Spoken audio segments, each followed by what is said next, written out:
Au nom du Père et du Fils et du Saint-Esprit, Amen. Les biens de mon Père, grande est ma joie de vous avoir en ce matin de mercredi dans l'octave de Pâques. Deux textes vont nous aider à méditer la parole de Dieu et à découvrir le visage de notre Seigneur Jésus-Christ, le vivant, le ressuscité. D'abord, la lecture du livre des Actes des Apôtres au chapitre 3, les versets 1 à 10, où nous allons voir comment Pierre et Jean, à l'entrée du temple, au nom de Jésus le Nazaréen, va offrir la guérison à ce paralytique qui est infirme depuis sa naissance.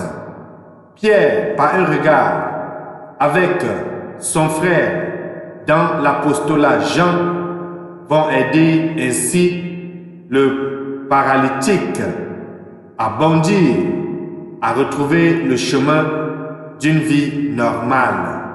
Ensuite, nous allons continuer l'évangile de Jésus-Christ selon Saint Luc au chapitre 24, les versets 13 à 35, où nous allons voir l'histoire des disciples d'Emmaüs qui, sur le chemin en marche vers Jérusalem, seront rejoints par le Christ. Il s'agira ici du troisième jour après la mort de Jésus. Il va marcher avec eux jusqu'à ce que leurs yeux s'ouvrent pour enfin découvrir qui marche avec eux. Les bénis de mon Père, tournons nos sens à l'intérieur, ouvrons nos Bibles ce matin et surtout, bienvenue.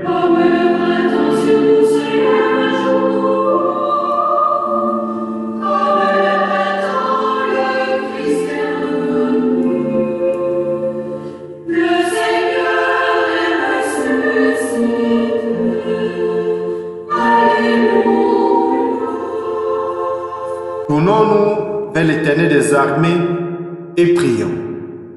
Dieu qui nous donne chaque année la joie de fêter la résurrection du Seigneur, ouvre-nous à travers ces fêtes d'ici-bas le chemin vers la joie éternelle par le même Jésus qui vit avec toi dans l'unité du Saint-Esprit, Dieu pour des siècles des siècles. Amen. Je vous invite, les bénis de mon Père, chacun à lire dans le livre des Actes des Apôtres au chapitre 3, les versets 1 à 10. Bonne lecture.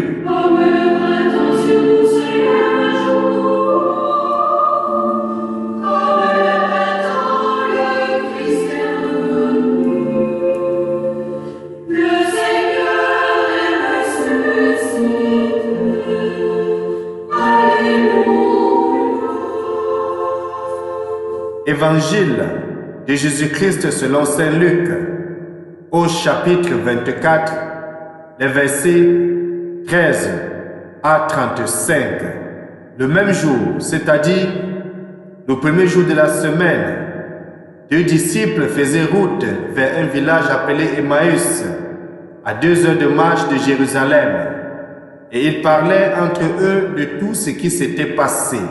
Or, tandis qu'ils s'entretenaient et s'interrogeaient, Jésus lui-même s'approcha et il marchait avec eux. Mais les yeux étaient empêchés de le reconnaître. Jésus leur dit, « De quoi discutez-vous en marchant ?» Alors ils s'arrêtèrent tout tristes. L'un des deux, nommé Clophas, lui répondit, « Tu es bien le seul étranger résidant à Jérusalem qui ignore les événements de ces jours-ci. » Il leur dit, « Quels événements ?»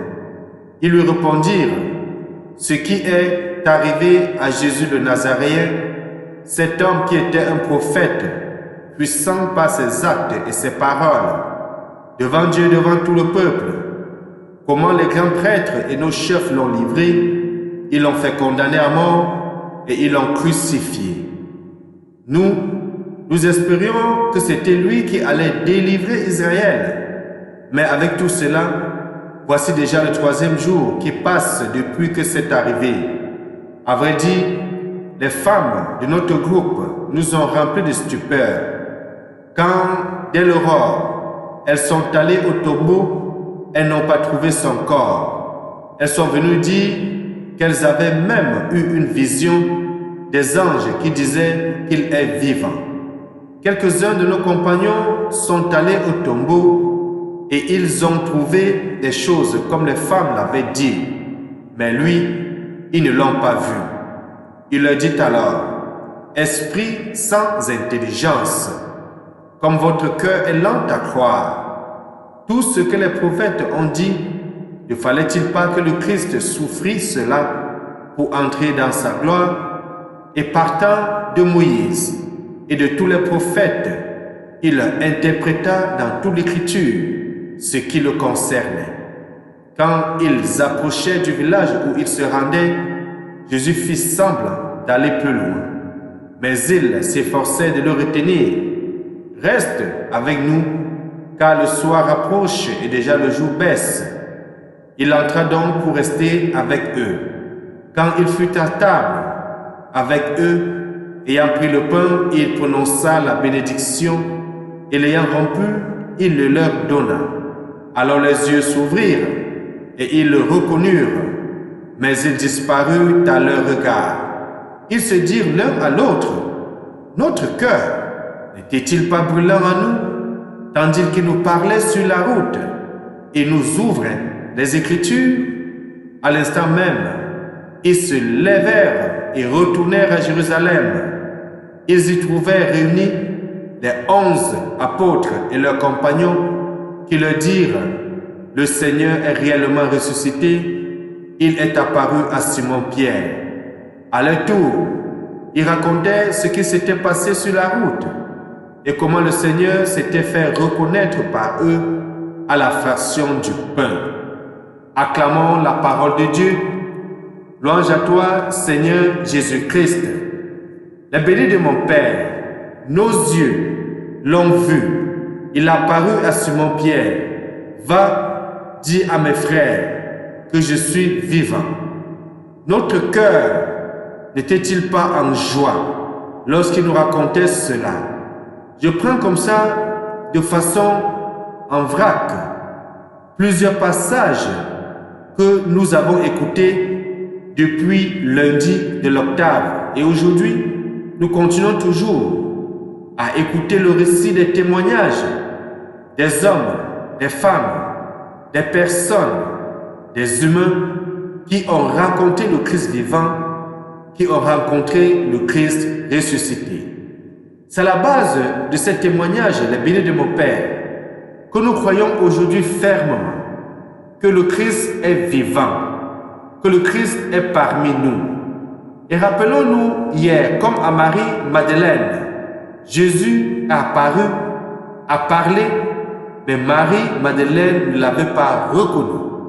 Et je soulignais que nous rencontrons le Christ à plusieurs moments de notre journée, à plusieurs temps de notre vie, mais seulement nous ne le reconnaissons pas. Voici que les disciples d'Emmaüs ont cheminé avec le Christ, ont marché avec le Christ, malgré ce que leur esprit leur révélait quand ils écoutaient la parole, malgré le fait que leur cœur était brûlant lorsque Jésus sur la route les ouvrait les Écritures.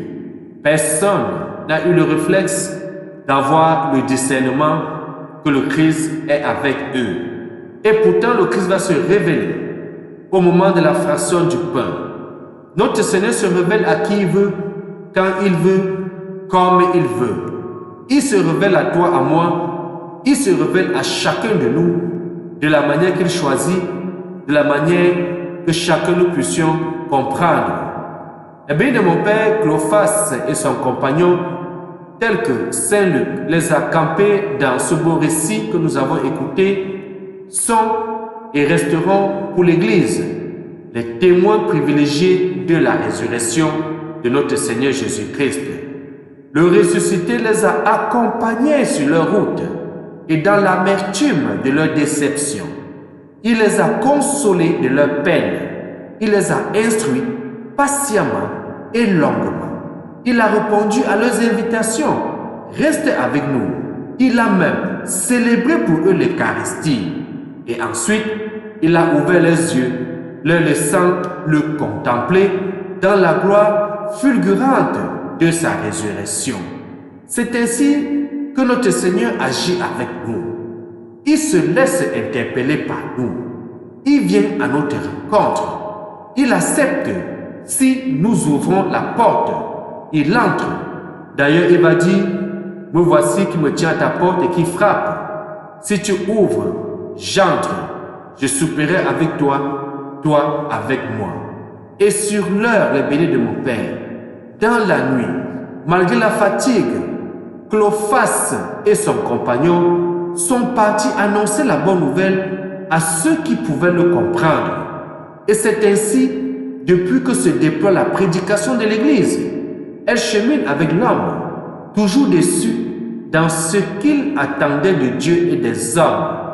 Elle explique inlassablement les Écritures, la parole de Dieu, car elles sont paroles créatrices et contiennent tout ce que Dieu veut dire à l'homme. Et cette parole brûle le cœur. Eh bien, mon Père, c'est pour cela que chaque matin, je vous invite toujours à lire de vous-même la parole de Dieu, de vous familiariser avec la parole de Dieu. Timothée va dire que toute parole est utile pour enseigner, pour conseiller, pour reprendre. La parole de Dieu pour nous est une lampe qui éclaire notre vie. Puis, cette parole est au cœur de notre vie de foi. Et Jésus, face à Clophas et son compagnon, va les nourrir du pain de la vie comme le Sauveur l'a recommandé. Faites ceci en mémoire de moi. Rappelons-nous la dernière scène. Rappelons-nous le jeudi saint. Alors le béni de mon Père, Clophas et son compagnon deviennent à leur tour témoins et missionnaires, dans la mesure du moins où, à un moment, ils se sont dit, reste avec nous, et ils l'ont dit au Seigneur, car l'annonce de l'Évangile se fait d'homme à homme, de personne par personne, comme Jésus l'a fait pour Clophas, comme l'Église l'a fait pour chacun de nous, comme nous sommes chacun individuellement appelés à le faire autour de nous. La résurrection se transmet, comme la vie également se donne. Et c'est pour ça que Saint Paul va dire, malheur à moi si je n'annonce pas la bonne nouvelle. Alors le bien de mon Père, soit aujourd'hui non seulement disciple du Christ, soit le missionnaire, soit celui qui annonce le Christ dans ton milieu tous les jours. Et que le Seigneur donne sa force et son esprit, nous accompagne sur le chemin de l'annonce de sa parole et nous bénisse, lui qui est Père, Fils et Saint-Esprit. Amen. Bonjour.